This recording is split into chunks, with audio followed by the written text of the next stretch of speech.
আজকের রেসিপি খুবই সাধারণ, চিকেন কষা বা চিকেন কারি যে যেটা বলো, তবে সাধারণভাবে হলেও রান্নাটা কিন্তু একটু অন্যরকমভাবে। এটা পুরোপুরি আমার রেসিপি। তো ভালো লাগলে প্লিজ একটা লাইক, কমেন্ট, শেয়ার আর পেজটিকে ফলো করে দিও। তো চলো দেখে নিই। এদিকে আমি তেল গরম হয়ে গেছে দেখেছো, এর মধ্যে দিয়ে দিয়েছি অল্প একটু হলুদ। এবার কেটে রাখা বড় বড় টুকরো করে যে আলুগুলো রেখেছিলাম সেগুলো দিয়ে অল্প নুন দিয়ে আমি একটু ভালো মতো ভাজা ভাজা করে নেব, যাতে লাল লাল কালার চলে আসে, সেরকম লাল লাল করে ভেজে নিতে হবে। এই রেসিপিটা একবার ফলো করে দেখো, আশা করি তোমাদেরও ভালো লাগবে। একদম অন্য স্টাইলে, অনেকেই অনেক রকমভাবে করো, তো একবার এইভাবে করে দেখো। এর মধ্যে ভাজা ভাজা হয়ে গেলে এর মধ্যে যে চিকেনটা আমি ধুয়ে পরিষ্কার করে রেখেছিলাম তো ওটা দিয়ে দিয়েছি। এবার দিয়ে দিয়েছি নুন আর অল্প একটু হলুদ। তো ভালো মতো করে হাই ফ্লেমে এটা কিন্তু আমি নাড়তে থাকবো।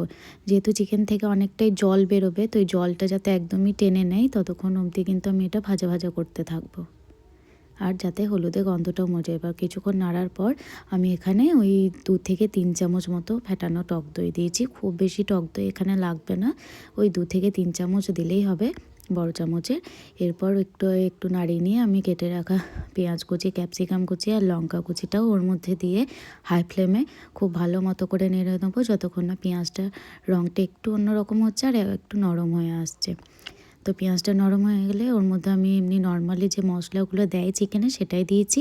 আদা, রসুন, ধনে গুঁড়ো, জিরে গুঁড়ো, লঙ্কা গুঁড়ো, এগুলোই। আর দিয়েছি মিট মশলা, অল্প একটু টমেটো কেচাপ আর অল্প একটু চিনি, যাতে স্বাদটা ব্যালেন্স হয়।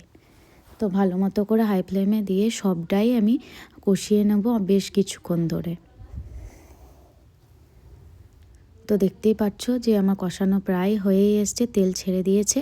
তো এখনই দেখো ঠিক কতটা লোভনীয় লাগছে। তো একদম দেখো জল কিন্তু শুকিয়ে গেছে। জল যতক্ষণ না শুকিয়ে যাবে ততক্ষণ কিন্তু কষিয়ে নিতে হবে, নাহলে কিন্তু টেস্টটা একদমই ঠিকঠাক আসবে না। তো এবার আমি অল্প একটু গ্রেভি রাখবো, সেই জন্য অল্প করে জল দিয়ে হাই ফ্লেমে ভালো করে নাড়তে থাকবো। তো এইদিকে অলমোস্ট আমার রেডি হয়েই এসছে। তো দেখো আমি এইরকমই গ্রেভি রেখেছিলাম। এবার ওপর থেকে কয়েকটা ধনেপাতা কুচি ছিটিয়ে দিয়ে সবটা পুরোপুরি মিশিয়ে নিয়েছি। ব্যাস একদম আমার রেডি চিকেন কারি বা চিকেন কষা, যে যেটাই বলো। তো একবার এভাবে বানিয়ে দেখো, এটা রুটি, মুড়ি, ভাত যে কোনো কিছুর সাথে কিন্তু দারুণ লাগে। আর ভালো লাগলে প্লিজ ফলো করে দিও।